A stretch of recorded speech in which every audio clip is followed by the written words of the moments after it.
ওমর ভাই তার কিন্তু পুরনো একটা টিম ছিল যেটার নাম ছিল ব্যাড ব্রাদার্স। এটা সম্পর্কে তোমরা যারা ওমর ভাইয়ের পুরাতন সাবস্ক্রাইবার আছো তোমরা কিন্তু সকলেই জানো। তাও তোমরা যারা নতুন আছো তোমাদেরকে বলি, ব্যাড ব্রাদার্স হচ্ছে সেই টিম যার মাধ্যমে কিন্তু ওমর ভাই ইউটিউবে যাত্রা শুরু করছিল।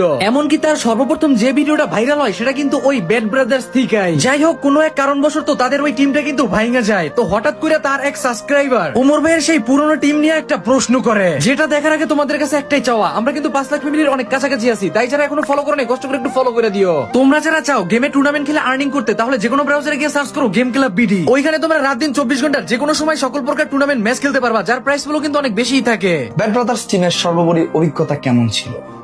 পুরোনো দিনের কথা যেহেতু মনে করে দিলেন, চলেন উত্তরটা পুরোনো জায়গায় যেয়ে দিই।